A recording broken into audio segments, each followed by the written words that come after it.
Estoy compartiendo la tarde con el doctor Antonio De Santis, una autoridad en el mundo de la salud natural, de las alternativas para una vida mejor.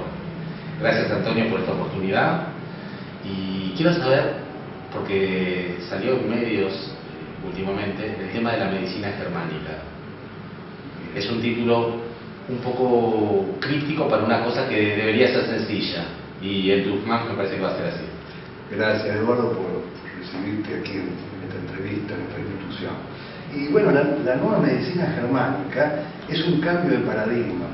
Yo diría que cuando descubrís la nueva medicina germánica hay un antes y un después, pero no para la medicina alopática, en especial para las medicinas llamadas alternativas.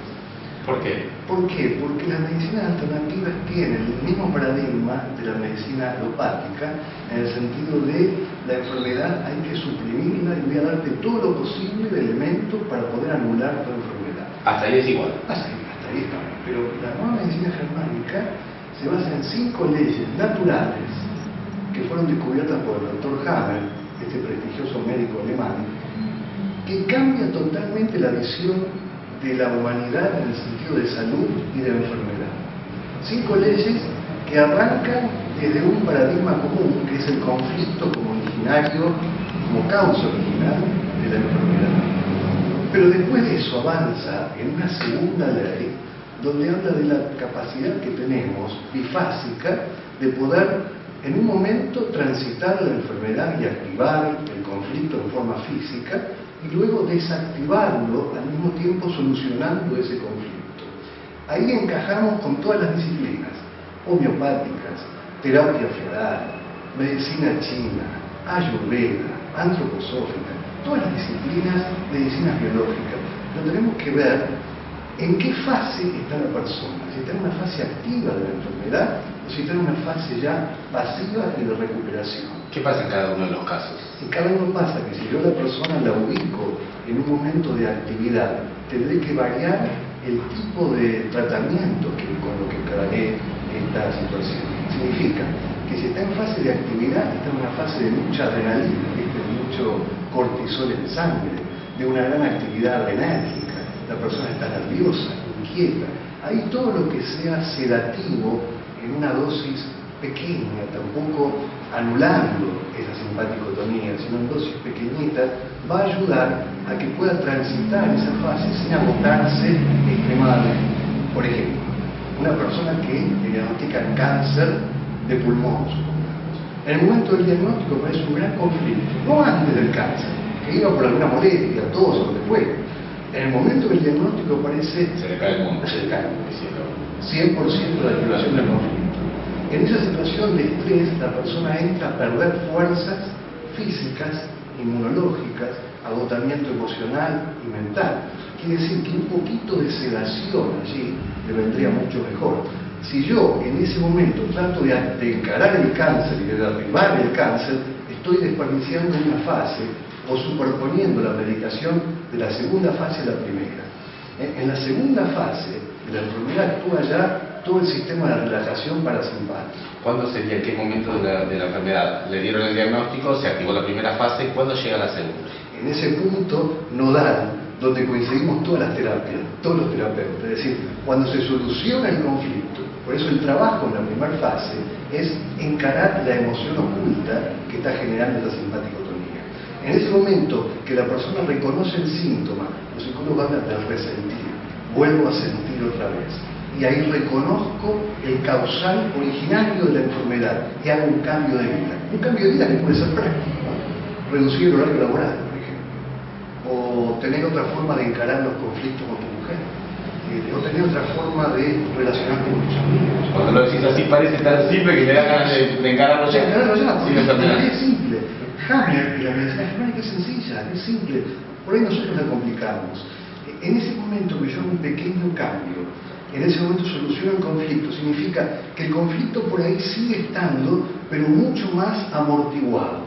Disminuyo la masa conflictiva. Al disminuir la masa conflictiva, toda la somatización que se va a hacer en la segunda fase va a ser mucho menor. Y se va a encarar esa segunda fase en forma curativa. Entonces, esto cambia la visión. En esa segunda fase deberé emplear terapias que sean para disminuir el exceso de vagotonía, o la fase parasimpática. Fase simpática, el conflicto. Fase parasimpática, solución del conflicto. En esa solución del conflicto es cuando la persona va al médico y le encuentra la enfermedad. Es decir, aparece un tumor, aparece una bronquitis, aparece un EPOC, aparece una artritis. Todas las fórmulas y la forma en que vemos la enfermedad aparecen en esa segunda fase, exceptuando algunas de ellas que después veremos. Y después hay otras leyes a partir de eso también. Bueno, esta es la ley, yo digo, la segunda ley de Hammer es la principal. Es decir, aprendiendo a Hammer, la segunda ley, pues la primera ley nos habla del conflicto, de los tipos de conflictos, cuando hay un conflicto de valorización, de miedo, de inseguridad, de cólera, cuando hay un resentimiento constante, bueno, conflictos, solucionar el conflicto. Pero segunda fase nos habla de las dos secuencias que tiene la enfermedad, la fase simpática, adrenérgica, de estrés, y luego la fase parasimpática una vez solucionado el conflicto. Quiere decir que la persona puede morir de cáncer en la fase simpática porque nunca soluciona el conflicto. El cáncer no es el que te mata, es decir, el cáncer tampoco te adelgaza el estrés, vivido de forma constante en esa fase. Cuando yo suelto al cáncer, cuando yo suelto la enfermedad, la libero, y encaro la emoción que me llevó a eso, la reconozco y me reconozco en la emoción, la vuelvo a resentir, aparece un cambio. Esos cambios que hablábamos recién, pequeñas cosas. Hammer dice, no hace falta el gran cambio, pero hace falta pequeñas actitudes distintas. Es muy bueno. Es muy bueno. Esa frase me la guardo para el corazón. No hace falta un gran cambio, sino pequeñas actitudes. Claro, no es el psicoanálisis donde estás un montón de años con el psicoanalista que está fantástico, pero eso no hace falta porque son dos planes. Son dos planes, porque el conflicto acá es biológico, no es psicológico. Y la diferencia entre un conflicto psicológico y un conflicto biológico es que el psicológico todavía no somatizó.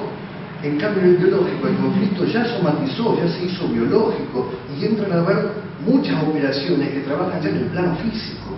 Cuando yo disminuyo la masa conflictiva, esto ya de por sí soluciona el conflicto y encaro la fase curativa o autocurativa, fase parasimpática, de otra manera. Me aclaraste un tema que me aparecía mucho y parecía misterioso y en tus palabras se vuelve muy simple. ¿Cómo abordás o con qué terapias preferís abordar y cuáles son tus resultados en cada una? ¿Cuándo elegís unas y no otras? Bien, yo entiendo que la terapia la hace la naturaleza. Es decir, si yo comprendo que la naturaleza me está curando, trato de respetar a la naturaleza. Es decir, significa empezar a ver a la naturaleza, que es nuestro cuerpo. La naturaleza no está afuera únicamente, la naturaleza está adentro. Es decir, en mi cuerpo físico están las plantas, las flores, las hierbas, los alimentos, los nutrientes, los minerales, está todo en mi cuerpo físico. Por eso cuando yo encaro el afuera como si fuera el adentro, empiezo a respetarme el cuerpo físico haciendo un poco de ecología, respetando ese ecosistema. Es decir, primero no dañar, como los antiguos paradigmas médicos, no dañar, no obstruir el plan autocurativo, acompañar al paciente en fases simpática y en fase parasimpática. En fase simpática aprendiendo una nutrición adecuada a esa fase, aprendiendo una terapéutica homeopática adecuada a esa fase, aprendiendo una terapéutica de esencias florales, tu campo, elixires, florales, sanadores, pero acordándonos a esa fase.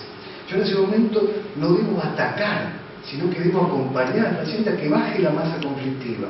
Cómo voy sedando un poquito esa tensión que hay para poder elaborar ese punto nodal, que es la solución del conflicto, y encarar la segunda fase parasimpática, donde también cambia la terapéutica, cambian las flores, cambia el elemento homeopático, cambia la alimentación. Quiere decir que seguirías trabajando con los mismos elementos, pero con una mirada hacia esta segunda etapa. Vos lo has dicho. Me encantó. Antonio, me gusta mucho hablar con vos, tanto por la claridad como por la profundidad de los conocimientos. Me llevó esta reflexión que hiciste en un momento de la conversación de no obstruir el proceso curativo natural, que esto se lo tendríamos que mandar por email a todos los terapeutas y médicos del mundo. Te agradezco mucho y vamos a seguir conversando. Quiero hablar de vuelta con el doctor Antonio de Santis aquí en nuestros espacios de difusión. Gracias a vos y un prestigio, Donner, en casa.